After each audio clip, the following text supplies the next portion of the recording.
Bienvenue au salon Handy Market, une première dans le Grand Ouest. Ce marché propose aux professionnels l'ensemble des biens et des services des ESAT et des entreprises adaptées de Bretagne, Pays de la Loire et Basse-Normandie. Des structures qui emploient à 80% des personnes en situation de handicap.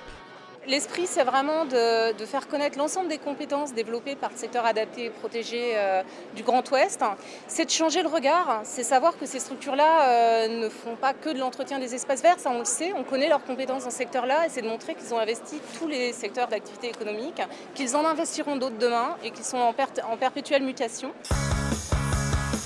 Industrie high-tech, services, artisanat, mais aussi tourisme ou industrie du luxe. Avec plus de 350 structures, les secteurs adaptés et protégés du Grand Ouest disposent d'une immense palette de savoir-faire. Des compétences largement exposées durant le salon, à commencer par la restauration sur le site assurée uniquement par des structures des secteurs protégés et réalisée à base de légumes frais produits par des entreprises adaptées et protégées locales. Autre démonstration de savoir-faire, les AD des Moriers à Plaintel et son concept innovant d'éco-nettoyage destiné au parc véhicule des professionnels, ou encore Sycomène, entreprise adaptée de Laval, spécialiste en communication visuelle qui a notamment conçu toute la signalétique du salon Handy Market. On enlève le truc et la tasse, ça fait ça à la fin. La collaboration avec un ESAT ou une entreprise adaptée permet aux professionnels de limiter leur contribution financière à l'AGEFIP ou au fonds d'insertion des personnes handicapées dans la fonction publique. Mais si les entreprises et les collectivités font appel au secteur protégé et adapté, c'est avant tout pour leur efficacité et leur performance. Certains y vont pour des raisons financières, pour baisser leur contribution AGFIP ou FIP. D'autres y vont pour des valeurs sociales, sociétales. Mais de plus en plus, elles se rendent compte qu'elles ont à proximité de leur entreprise des entreprises très professionnelles qui se professionnalisent, qui leur fournissent des prestations tout aussi comparables que le secteur ordinaire et en plus qui ont des valeurs sociales formidables. Je préfère être repéré, non pas parce qu'on solutionne le problème de l'obligation d'emploi, je préfère que les ateliers de l'amabilité soient repérés parce que les services qui y sont produits sont des services de qualité, dans les délais, dans les quantités prévues, etc. et qu'on n'y revienne pas. Donc après, effectivement, c'est construit par des personnes handicapées, mais ce n'est pas le problème. En Bretagne, Pays de la Loire et Basse-Normandie, ce sont plus de 30 000 personnes qui travaillent dans des ESAT ou des entreprises adaptées. Au niveau national, les secteurs adaptés et protégés génèrent 2 milliards d'euros annuels de chiffre d'affaires. On ne vend pas du handicap, on vend de la qualité, on vend du service, on vend de la réactivité également, donc on est aussi garant des délais. Le client, quand il attend sa commande, il a besoin qu'elle arrive en temps et en heure, qu'elle soit de bonne qualité.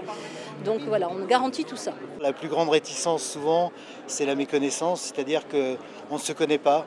Donc le sens d'Handy Market, entre autres aujourd'hui, ça a été de venir à la rencontre des donneurs d'ordre et des structures entre elles pour pouvoir développer un maximum de connaissances entre nous. Réactivité, adaptabilité, performance, innovation, une sémantique qui parle aux professionnels. Mais au-delà de ces critères, les secteurs adaptés et protégés proposent aussi une approche locale et sociale pour l'emploi des personnes en situation de handicap.